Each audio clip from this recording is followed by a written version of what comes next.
اللہ ہی اللہ کیا کرو، دکھ نہ کسی کو دیا کرو، جو دنیا کا مالک ہے نام اسی کا لیا کرو۔ السلام علیکم ورحمۃ اللہ وبرکاتہ۔ ناظرین استقبال ہے، سواگت ہے آپ کا viral news live studio Jalgaon Maharashtra India میں۔ میں آپ کا میزبان مفتی محمد ہارون ندوی۔ آج سے 2 دن پہلے یعنی 30 دسمبر 2025 کو اورنگ آباد شہر کا جو ایک اسٹیشن کا علاقہ ہے سلک مل کالونی، اور وہاں معین العلوم کر کے ایک اسکول کا گراؤنڈ ہے، وہاں پر بہت ہی شاندار پروگرام اصلاحی محلہ کمیٹی اور وہاں الگ الگ سادات فاؤنڈیشن ہیں، ہیلپ فاؤنڈیشن ہیں، اور مسجد کمیٹی ہے، اور بھی بہت سارے گروپ ہیں۔ ہو سکتا ہے سب کا نام مجھے معلوم نہ ہو، میں سب کو دعائیں دیتا ہوں۔ اور حافظ ذاکر پٹیل جو میرے بڑے چاہنے والے ہیں، خادم ہیں، انہوں نے مجھے دعوت دی تھی اور بڑی ضد کر کے ان تمام کمیٹیوں نے مجھے بلایا تھا۔ 30 دسمبر کی رات بہت شاندار پروگرام معین العلوم اسکول گراؤنڈ پر سجایا گیا، اور اس میں حضرت مفتی محمد معیز الدین صاحب قاسمی امیر شریعت قاضی شریعت میں تشریف لائے تھے۔ ایسے ہی ناندیڑ سے مفتی عبدالوہاب صاحب آئے تھے، اور پورے اسٹیج کم از کم 100 علماء اسٹیج پر جلوہ افروز تھے، اور سامنے گراؤنڈ پر بہت بڑا مجمع بڑی تعداد میں موجود تھا۔ مقرر خصوصی اور مہمان خصوصی کے طور پر مجھے بلایا گیا تھا، اور عنوان تھا اس پرفتن دور میں نوجوانوں کی جوانوں کی ذمہ داری۔ تو یہ پروگرام بے انتہا کامیاب رہا۔ تقریباً پونا گھنٹہ میں نے ملک کے موجودہ حالات پر، اتحاد و اتفاق پر، جوانوں میں پھیل رہے نشے کو لے کر، اور جوانوں میں پھیل رہی موبائل کی گندگیوں کو لے کر، ان تمام چیزوں کو لے کر میں نے تفصیلی خطاب کیا، اور الیکشن کا ماحول بن گیا۔ اور اسی دن جس دن میں گیا تھا تو اورنگ آباد میں مسلمانوں میں کافی انتشار دیکھنے کو ملا تھا، اور لڑائی جھگڑے کا ماحول تھا۔ تو ان تمام چیزوں کو میں نے سامنے رکھتے ہوئے جوانوں کو اور مسلمانوں کو اتحاد و اتفاق کی دعوت دی، اور میں نے کہا کہ سنو، الیکشن کو آنگ میں نہیں لینے کا، زیادہ دل دماغ پہ نہیں لینے کا۔ جیسے فٹ بال ایک کھیل ہے، کرکٹ ایک کھیل ہے، تو کھیل کو کھیل کی طرح کھیلو۔ الیکشن بھی ایک کھیل ہے۔ یہ الگ بات ہے کہ الیکشن میں لوگ اور سیاسی پارٹیاں نہ جانے کتنے الگ الگ انداز میں قوم کو بیوقوف بناتی ہے، تو الیکشن کو الیکشن کی حد تک رہنے دو، اور آپس میں دشمنیاں نہ پھیلاؤ۔ تو گزشتہ 30 دسمبر کا 2 دن پہلے کا یہ پروگرام بھی بے حد کامیاب رہا۔ وہاں پر باقاعدہ اصلاحی محلہ کمیٹی اور ان تمام کمیٹیوں نے اصلاح کا بڑا اچھا کام کی۔ وہاں چھوٹے بچوں کی تنظیم بنی ہوئی ہے، گروپ بنا ہوا ہے، ایک کا نام ہے حی علی الصلاۃ اور دوسرے کا نام ہے حی علی الفلاح۔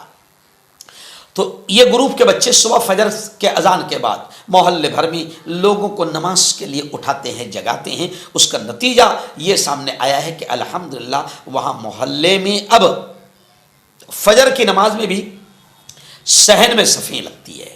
یہ اس لیے کہہ رہا ہوں کہ آپ لوگ بھی اپنے اپنے علاقے اور اپنے اپنے گاؤں میں ایسے اچھے کام کر سکتے ہیں۔ وہاں پر ان کمیٹیوں نے یہ طے کیا ہے کہ 100% نشہ مکت ہمارا علاقہ ہو، 100% سود اور بیاج مکت ہمارا علاقہ ہو، 100% ہمارے محلے میں لوگ نمازی ہو۔ تو بڑے اچھے اچھے کام یہ لوگ کر رہے ہیں، میں ان کو دل سے دعائیں دیتا ہوں۔ اور وہاں آنے والے علماء کرام مفتی عبدالوہاب اور مفتی معیز الدین صاحب نے بھی بہت ہی ان گروپس کو، ان تمام جوانوں کو خوب دعائیں دی۔ یہ پروگرام بے حد کامیاب رہا۔ اورنگ آباد والوں نے بھی جس طریقے سے جوانوں نے پرجوش استقبال کیا، میں ان کا دل کے گہرائیوں سے شکریہ ادا کرتا ہوں۔ بلوانے والی ذات بولو زور سے، کس کی ہے؟ بولو بولو، کس کی ہے؟ کون بلوائے گا؟ اللہ بلوائے گا، ہے نا؟ بڑا اچھا لگا آج مجھے مولانا کہ اصلاحی محلہ تنظیم، Safa Marwah foundation, M S foundation, help to helpless foundation, Sadat foundation, Abrar colony railway station خلقہ کے تمام نوجوان بڑے پیارے انداز میں الحمدللہ کام کر رہے ہیں۔ ٹیم بنائی انہوں نے، یہ چھوٹے چھوٹے معصوم بچے ہیں، ان کی ٹیم بنائی. ایک ہے حی علی الصلاۃ، آ جاؤ نماز کی طرف. اور ایک ٹیم کا نام کیا ہے؟ بولو زور سے، کیا ہے؟ آ جاؤ کامیابی کی طرف. یہ اس لیے اچھا لگا مولانا، اسلام معاشرہ کے بہت سارے پروگرام ہوتے ہیں الگ الگ انداز میں، لیکن آج اچھا لگا کہ چھوٹے چھوٹے بچوں کو اور ہماری ان نسلوں کو یہ تیار کریں. مولانا یہ بڑی بات ہے. اور یہ بچوں کے پروگرام کو دیکھ کر ہی میرے ذہن میں یہ شعر آیا حضرات، اور میں نے یہ شعر کہا کہ میں نے مانا میری آواز نہیں جائے گی، در و دیوار سے ٹکرا کے پلٹ آئے گی. اور اس کو ہزاروں لوگ سن رہے ہیں. مولانا یہ آن لائن کھیل بڑا عجیب ہو گیا. یہ میرے چینل پر لائیو چل رہا ہے. امریکہ، انگلینڈ، لندن میں روزانہ لاکھوں لوگ مجھے دیکھتے ہیں. تو اب یہ پروگرام صرف یہاں پر ابرار کالونی یا ریلوے اسٹیشن یہاں پر نہیں ہو رہا، اب یہ پوری دنیا اس کو دیکھ رہی ہے.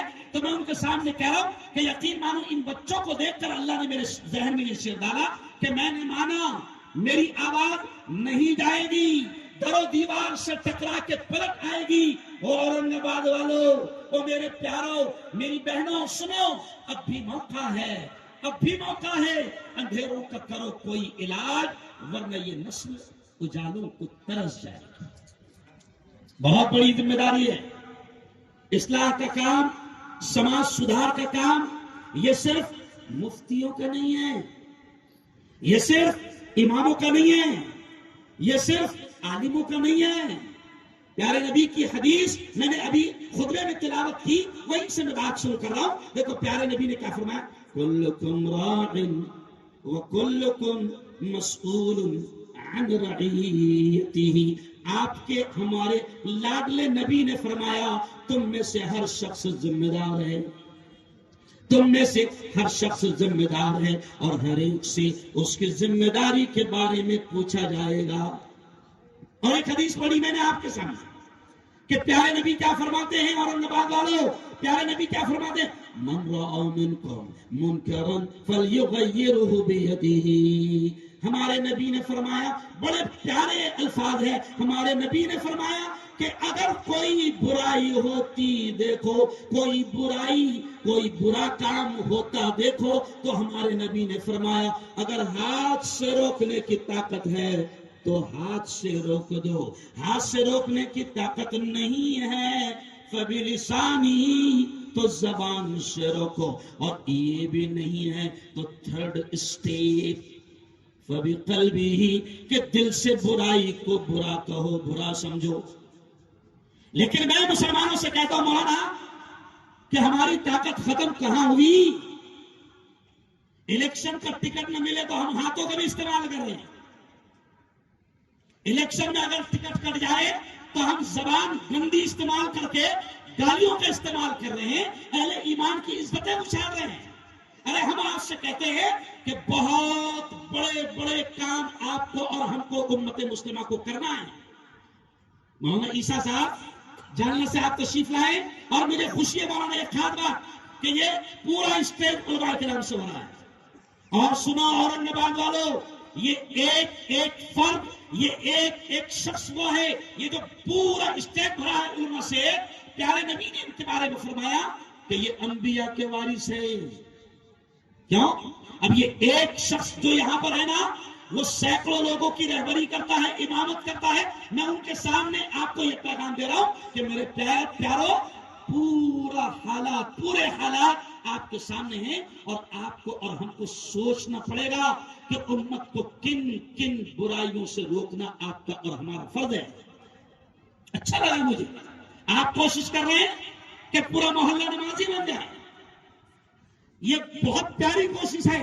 ارے جب نمازی بنے گا نا محلہ، تو اللہ نے خود کہا ان الصلاۃ تنہا عن الفحشاء والمنکر. اللہ نے کہا کہ سنو، نماز تمام بے حیائی کے کاموں سے، تمام برائیوں کے کاموں سے روک دیتی ہے. اگر آپ محنت کر رہے ہیں، نمازی بنانے کی کوشش کر رہے ہیں، اللہ کے گھر میں لانے کی کوشش کر رہے ہیں، اتنا اچھا لگا کہ فجر میں آپ کی مسجد میں صحن اگر بھر جاتا ہے تو یہ بڑی کوشش کر رہے ہیں. اور میں کہتا ہوں کہ جتنی تنظیمیں کام کر رہی ہے، اگر وہ یہ کام کرتی ہے کہ محلہ 100% نمازی بن جائے، تو میں نہیں، اللہ آپ سے کہہ رہا ہے کہ اگر نماز زندہ ہوگی، لوگوں کی زندگیوں میں نماز آئے گی، گھروں میں عورتوں کی زندگیوں میں نماز آئے گی، اللہ کہہ رہا ہے کہ آٹومیٹک نماز تمام بے حیائی اور برائی کے کاموں سے روک دے گی. ہمارے دعوت و تبلیغ کے پاکیزہ مشن میں ہم نے اپنے بڑوں کو کہتے ہوئے سنا ہے. ہمارے بڑے کیا کہتے تھے؟ بھئی ہمارا کام ہے مسجد میں لا دینا. ہم نے اللہ کے گھر میں لا دیا ہے نا، ہم نے یہاں تک لا دیا، اب جس کے گھر میں ہم نے لایا ہے وہ سنبھال لے. تو بہت بڑی کام ہے، بہت بڑی محنت ہے کہ آپ محلے کو نمازی بنانے کی فکر کریں. اصلاح معاشرہ کا ایک بڑا کام ہے یہ. اور ایک دوسری چیز میں نے سنا، دل خوش ہوا. اگر آپ یہ کوشش کر رہے کہ سودی نظام سے مسلمان محفوظ رہے، بیاج کے نظام سے مسلمان محفوظ رہے، کیوں؟ تو یہ کتنا بڑا کام ہے. سنو، جو قوم سودی کاروبار کرتی ہے، جو قوم سود میں ملوث ہوتی ہے، جو قوم بیاج کا لین دین کرتی ہے، جو قوم سودی کاروبار کرتی ہے، میرے جملے نہیں ہیں، اللہ خود کہتا ہے کہ جو سودی لین دین میں، جملہ سننا غور سے، اللہ کہتا ہے کہ جو سودی لین دین میں پڑے گا، اللہ اس سے جنگ کا اعلان کر رہا ہے. اللہ، اب ذرا سوچو، اللہ سے جنگ میں کوئی جیت سکتا ہے؟ ارے بولو نا. نمرود جیتا نہیں، شداد جیتا نہیں، قارون جیتا نہیں، حامان جیتا نہیں، فرعون جیتا. بڑے بڑے رتی مہارتی آئے. اللہ کہتا ہے ایمان والو، اللہ کہتا ہے کہ سود کے لین دین کرو گے تو اللہ اعلان جنگ کرتا ہے. آج قوم کی تباہی کی وجہ مولانا یہ بھی ہے، اور پیارے نبی نے فرمایا تھا کہ قیامت کے قریب میں حالات ایسے آئیں گے کہ حرام لقمے، یہ جملہ سننا، حرام لقمے حلق میں اترے گے اور محسوس بھی نہیں ہوگا. مولانا یوسف صاحب